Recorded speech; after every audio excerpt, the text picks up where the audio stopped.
Hello everyone, this week's recipe is lemon chicken piccata. It's made with thin cut chicken breasts, and as you can see, mine are very thin.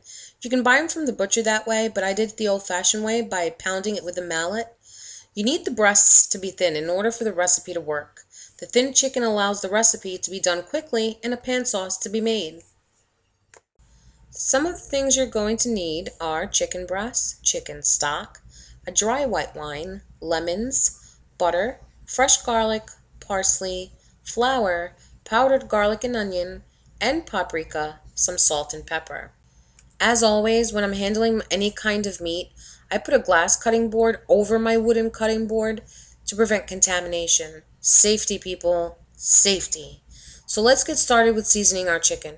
You're going to take some salt and pepper and season both sides of the chicken breasts. I season everything, but sparingly. You don't want to overpower any one component of your dish.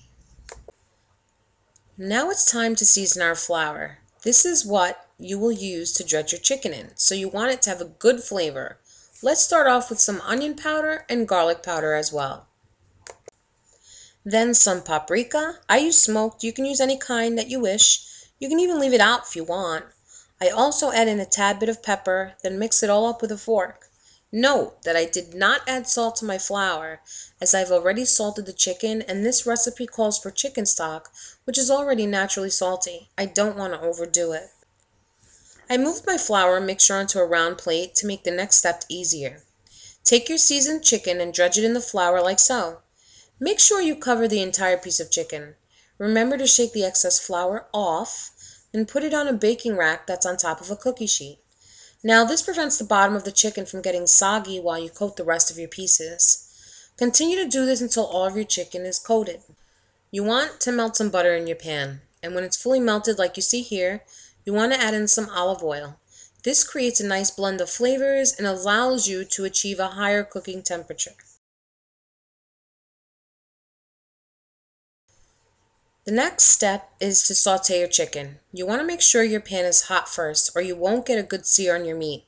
Quickly saute both sides of your chicken and be careful not to overcook it. Once you've browned your chicken on both sides, you'll put it on a baking rack in your oven at 170 degrees to keep them warm while you prepare your lemon sauce. Let's prepare our sauce. Set your oven burner to a low medium.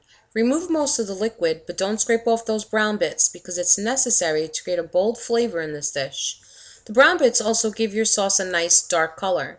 Now add in your minced garlic and some butter and saute the garlic until it's soft and fragrant, scraping those brown bits while you're at it. Then we're going to add in the chicken stock and dry white wine. You want to create a reduction to about 50%.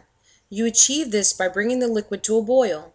A sauce reduction is going to create a thicker, more intense and bold flavored sauce. It also allows for the alcohol in the white wine to evaporate, leaving behind a smooth taste of wine. As you can see here, my sauce has been reduced and it appears to be thickened as well. The next step is to add in freshly squeezed lemon juice. It's imperative that you use fresh lemons, as it gives the sauce a crisp and light flavor. You also want to zest half of that lemon into your sauce to give a boost of freshness. Once that's done, you slightly reduce the mixture again in order for the lemon flavor to blend in with the sauce. After the second reduction, you want to add in some butter in order for the sauce to be thick and creamy. Swirl the butter around in your pan until it's fully melted. This is the consistency you want your sauce to be. If you don't properly reduce your liquid, you run the risk of your sauce being too watery and it won't coat your chicken. And if you reduce it too much, you run the risk of not having enough pan sauce and possibly bringing out a tart, not so tasty flavor in your sauce. The last step here is to add in some rough chopped parsley. This gives the lemon sauce a nice fresh flavor. Once you have that incorporated, plate your dish and spoon some of this delicious sauce on the chicken. Or you can serve it on the side. It's your choice. This dish is best served with a creamy potato, mashed potato, or a smashed potato, which is just like a mashed potato but with more texture. It's otherwise known as lumpy potato. 2 lemon seeds were hiding in my damn parsley and I had to remove this, so I run the risk of breaking someone's tooth. Anyway, let's see what this dish looks like when it's plated. Here you have it, lemon chicken piccata. It is an easy dish, delicious, bold flavors, quick enough during the week, and nice enough to serve to dinner guests. Well, if you enjoy the recipe, click like, share, and subscribe. Thanks for watching as always, guys. Bye!